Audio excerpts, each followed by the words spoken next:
తెలంగాణలో సాగు చేస్తున్న వరి పంట వివిధ దశల్లో ఉంది. కొన్ని చోట్ల చిరుపొట్టు దశలో ఉంటే ఇంకా అక్కడక్కడ నాట్లు వేస్తున్నారు రైతులు. ప్రస్తుతం వాతావరణ పరిస్థితులు ముందుగా సాగు చేసిన వరి పొలాల్లో బ్యాక్టీరియా ఎండాకు తెగులు ఆశించే అవకాశం ఉంది. కాబట్టి తొలి దశలోనే ఈ తెగులు నివారణకు సస్యరక్షణ చర్యలు చేపట్టాలని సూచిస్తున్నారు రాజేంద్రనగర్లోని వరి పరిశోధన సంస్థ శాస్త్రవేత్త కిరణ్ బాబు.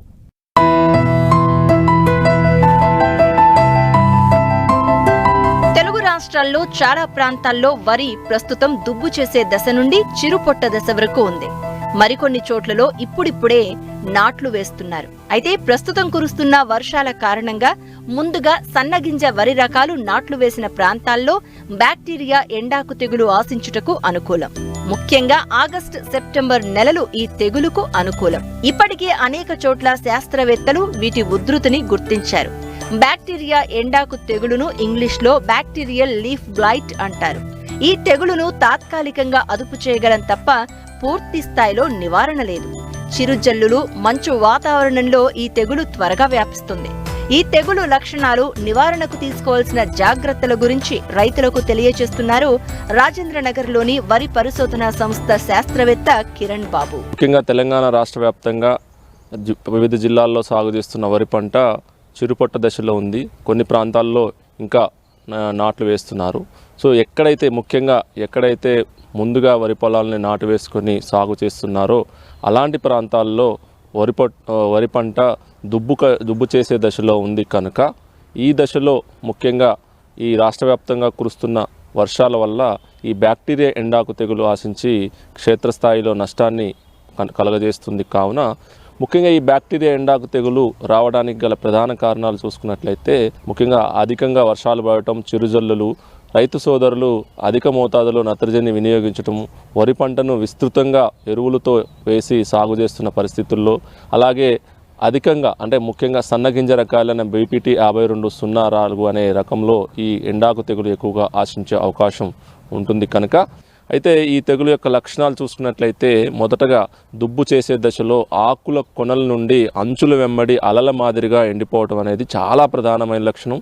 రైతు సోదరులు ఏంటంటే ఈ యొక్క తెగులు ఆశించినప్పుడు ఏదో పోషకాల్లో లోపం వలన ఎండిపోతుందని, లేదా మందు కొట్టినప్పుడు ఎండిపోతుందని కొంత అలసత్వం వహించే అవకాశం ఉంది కనుక ఈ యొక్క ఆకుల అంచుల వెంబడి అలల మాదిరిగా పైనుంచి కొనల నుంచి కింది వరకు అంచుల వెంబడి ఎండిపోతున్న లక్షణాలు గమనించినట్లయితే ఈ బ్యాక్టీరియా ఎండాకు తెగులని నిర్ధారించుకోవచ్చు.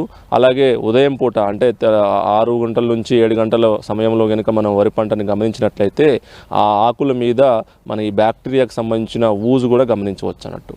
సో ఈ విధంగా లక్షణాలు చెట్లు నీడన మొదలవుతుంది ఈ తెగులు. తర్వాత నీటి ద్వారా పొలం అంతటా ఎక్కడి వరకు అయితే నీళ్లు పారుతుందో అంతవరకు కూడా ఈ తెగులు మొత్తం వ్యాప్తి చెందే అవకాశం ఉంది కనుక రైతు సోదరులు ఈ తెగులు కనుక గమనించినట్లయితే, చెట్లు నీడన గమనించినట్లయితే కొన్ని రోజుల పాటు తాత్కాలికంగా యూరియా ఎరువును వేయడం ఆపాలి.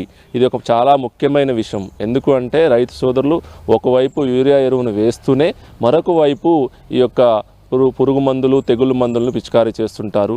ఎన్ని పురుగు మందులు, తెగులు మందులు కొట్టినా కూడా మరొక వైపు నుంచి నత్రజని మోతాదుని వేసుకుంటూ వెళ్ళినట్టయితే దీని యొక్క నష్టం ఏ విధంగా ఉంటుందంటే గత 2-3 సంవత్సరాలు చూసుకున్నట్లయితే నిజామాబాద్ జిల్లాలో ఈ సన్నగింజ రకాల్లో సుమారు 4 నుంచి 5 బస్తాలు, కొన్ని ప్రాంతాల్లో 10 బస్తాలు కూడా దిగుబడి తగ్గిన సందర్భాలు ఉంది కనుక దాన్ని దృష్టిలో పెట్టుకొని ఈ తెగులు నివారణకు ముఖ్యంగా తొలి దశలోనే నివారణ చర్యలు చేపట్టాలి. తెగులు వ్యాప్తి చెందిన తర్వాత ఎలాంటి మందులు కొట్టినా ప్రయోజనం ఉండదు కనుక లక్షణాలు గమనించిన వెంటనే రాగి ధాతు శిలీంద్రనాశులైనటువంటి తెగుళ్ళ మందులతో పాటు ఈ యాంటీబయోటిక్స్ అని దొరుకుతుంటాయి మనకి. ఈ స్టెప్టోమైసిన్ సల్ఫేట్ అనే శిలీంద్రనాశిని 1 ఎకరానికి 50 నుంచి 60 గ్రాములు ఈ యాంటీబయోటిక్స్తో పాటు రాగి ధాతు శిలీంద్రనాశిని కలుపుకొని ఈ యొక్క బ్యాక్టీరియా ఎండాకు తెగులు నివారించుకోవాలి.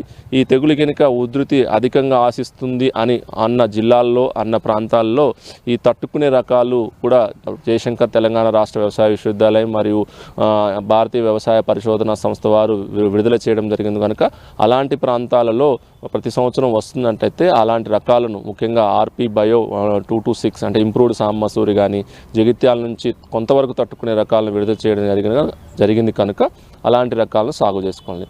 ముఖ్యంగా ఈ బ్యాక్టీరియా ఎండాకు తెగులుకి ఆగస్టు మాసము సెప్టెంబర్ మాసము అత్యంత అనుకూలమైన పరిస్థితులు ఉత్పన్నం అవుతాయి కనుక రైతు సోదరులు ఈ తెగులు గురించి కొంత అవగాహన ఏర్పరచుకొని తొలి దశలోనే నివారణ చర్యలు చేపట్టాలి.